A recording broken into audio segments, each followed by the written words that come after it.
ഞാനിന്നേ നല്ല ഒരു ഗ്രേവിയോട് കൂടിയുള്ള ഒരു അച്ചാർ വയ്ക്കാൻ പോവുകയാണ്. മാങ്ങ അച്ചാർ. സാധാരണ നമ്മളിങ്ങനെ കുഴമ്പ് പരുവത്തിലാണ് എടുക്കുന്നത്. പക്ഷേ ഇന്ന് ഞാനിപ്പോൾ ഒരു ഗ്രേവിയോട് കൂടിയാണ് ഈ മാങ്ങ അച്ചാർ വയ്ക്കാൻ പോകുന്നത്.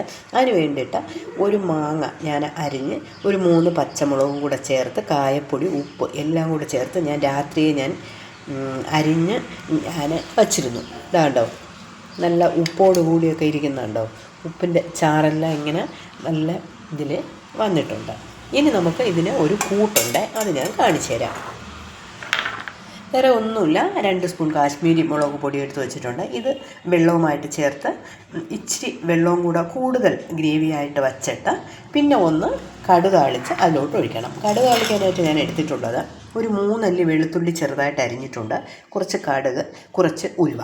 കടുക് വേണമെങ്കിൽ ഇതിങ്ങനെ ചതച്ച് വേണമെങ്കിലും നമുക്ക് ഇടാം. ഞാനിപ്പോൾ മുഴുവൻ കടുകാണ് വെച്ചിരിക്കുന്നത്, ചതച്ച് വേണമെങ്കിലും ഇടാം. ഞാനിതൊന്ന് ആദ്യം ഈ മുളകൊന്ന് കലക്കിയെടുക്കട്ടെ, വെള്ളം കൂടെ ചേർത്തിട്ട് കലക്കിയെടുക്കട്ടെ.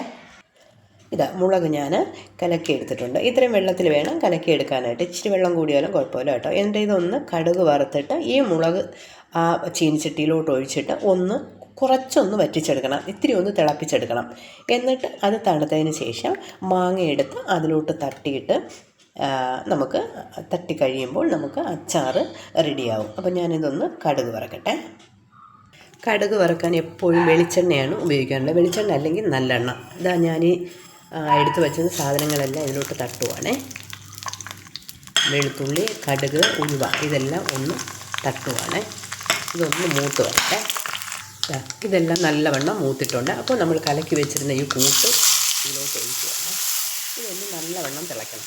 ഈ തിളയ്ക്കുന്ന സമയത്ത് തന്നെ നമ്മൾ ഉപ്പിട്ട് വെച്ചിരുന്ന മാങ്ങയിൽ ഇങ്ങനെ ഇതിൻ്റെ ചാറ് ഉണ്ടോ, ഇതിങ്ങനെ ഇരിക്കും, അതും കൂടെ നല്ലവണ്ണം ഊറ്റി അതിലോട്ടൊന്ന് ഒഴിച്ച് കൂട്ട് തിളപ്പിച്ചെടുക്കാം. ഓക്കെ, ഇതാ അതിൻ്റെ കൂട്ട് നല്ലവണ്ണം തിളച്ച് പറ്റിയിട്ടുണ്ട്. ഇനി ഗ്യാസ് ഓഫ് ചെയ്തിട്ട് അല്പം ഒന്ന് തണുത്തതിന് ശേഷം മാങ്ങ എടുത്ത് നമുക്ക് അതിലോട്ടൊന്ന് തട്ടാം. ഓക്കെ, ഇതാ നല്ല ഗ്രേവി ആയിട്ടുള്ള അടിപൊളി മാങ്ങാക്കറി, നല്ല മണവും ഉണ്ട് കേട്ടോ. കായവും വെളുത്തുള്ളിയും എല്ലാം കൂടെ ചേർന്നപ്പോൾ നല്ല മണമുള്ള അടിപൊളി മാങ്ങാക്കറി നമുക്ക് കിട്ടിയിട്ടുണ്ട്.